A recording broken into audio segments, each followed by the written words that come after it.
bro, you gotta fucking stop.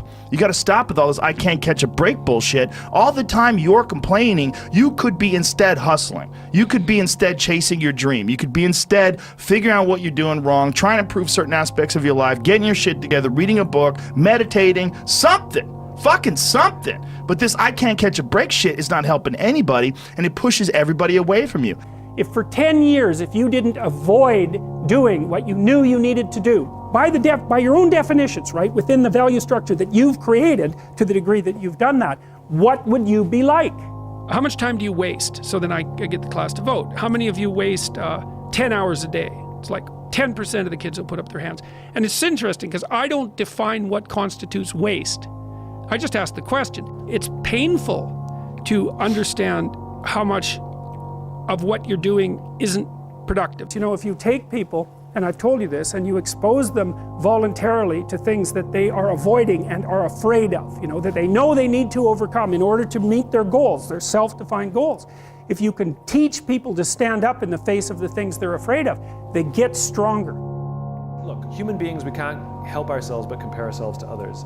And comparison is the deadliest thing we can do to ourselves, because we will always come up short. And all it does is exaggerate all of our insecurities. It's okay to enjoy other people's success. It's healthy to grow our own strengths, and rather than be intimidated by the strengths of others. But you let them live their lives, and you live your life. Your attitude has a giant effect, not just on your life, but on other people's lives around you. That's the other thing about it. Those I can't catch a break guys, get them the fuck away from me. I can't be around those guys. I don't want to hear that shit.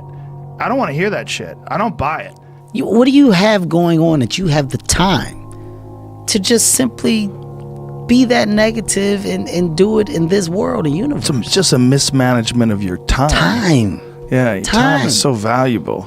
And I don't think people understand how valuable they can be if they use their time correctly. Everybody has bad breaks. I've had a shit ton of bad breaks, but you know what I did? I stayed up, and I thought through it, and I figured out what the fuck I did wrong, and then I went back. And the people that look at those challenges and go, why do I always have these challenges?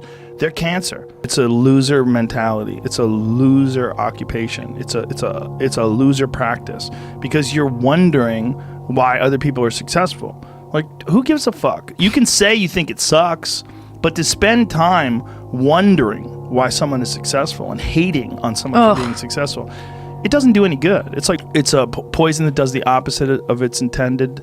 It doesn't affect the other person at all, but it poisons yourself. Yeah. You've got to have your own list of whys. Why pay the price? Why work this hard? Why go this far? Why try to learn this much? Why try to do it all? Why try to see it all? Why try to have it all? Why develop yourself to the full? Why try to become all that you can possibly become? Why try to take on this much responsibility?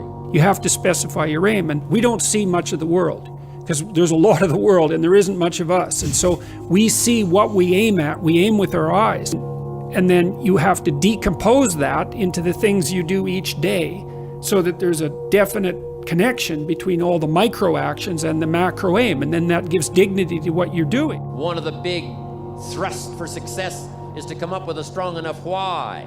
If the why is powerful, the how is easy. If your goals aren't powerful, if the vision isn't clear, the old prophet said, without a vision we die, without a vision we perish, without a dream we're nothing, without a dream we are nothing. The fact of the matter is that if you set the next milestone as just outside the distance of what you're comfortable with, and you make it there, if you allow yourself a moment to register that win, you get energy to then set the next milestone and achieve it. Almost certainly, setting of milestones and the ability to generate dopamine and adrenaline is what allows people to persist and live longer. If it hurts, you might be doing the right thing. That's good. Go find pain. Most of the time, you're going to find a reason. If you think something is going to hurt or it's scary to you, that's probably what you should be doing. Go do something that's painful, whether it be from physical pain or fear. And most of the time, if you can find that and go towards it, go looking for that pain, especially at that young age when your testosterone's so high, then you're probably doing the right thing. You're probably on the right path. Do that. There's no help for those people who can't motivate themselves. If you can't watch people like us, if you're watching this podcast and think I need to do something and you're a procrastinator, good. I don't care. Have fun staying broke. I fell in love with an essay by Strangest Loop, and it is a list of things that are not doing the thing. So here is a list of things that are not doing the thing.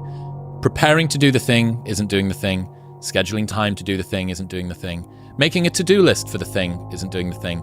Telling people you're going to do the thing isn't doing the thing. Messaging friends who may or may not be doing the thing isn't doing the thing. Writing a banger tweet about how you're going to do the thing isn't doing the thing. Hating on yourself for not doing the thing isn't doing the thing. Hating on other people who have done the thing isn't doing the thing. Hating on the obstacles in the way of you doing the thing isn't doing the thing. Fantasizing about all of the adoration you'll receive once you do the thing isn't doing the thing. Reading about how to do the thing isn't doing the thing. Reading about how other people did the thing isn't doing the thing. Reading this essay isn't doing the thing.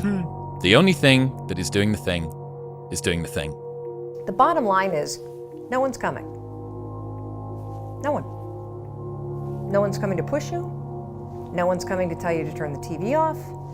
No one's coming to tell you to get out the door and exercise. Nobody's coming to tell you to apply for that job that you've always dreamt about.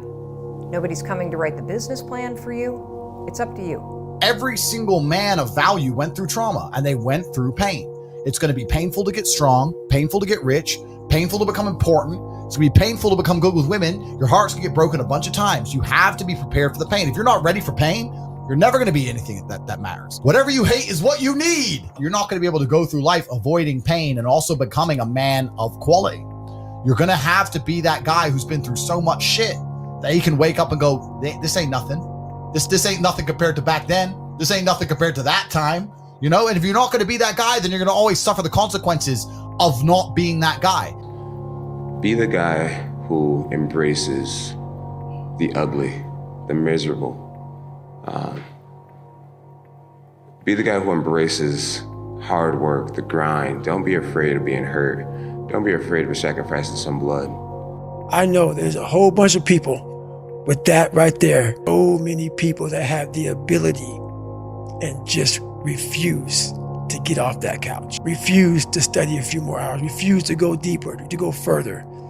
And that's where I gained the advantage. Rest at the end, not in the middle. And I took that to heart. I believe there's time for resting at the end, but for me, that time is not now. It's so easy to be great nowadays, my friend, because most people are weak. Most people don't want to go to that extra mile. Most people don't want to find that extra because it sucks. It's miserable. It's lonely. Unless you understand that you've got to parent yourself, you got to push yourself, you're not going to make your dreams come true. You're just not.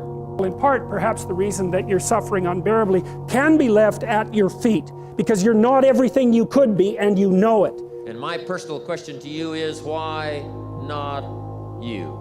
And so if your life isn't everything it could be, you could ask yourself, well, what would happen if you just stopped wasting the opportunities that are in front of you?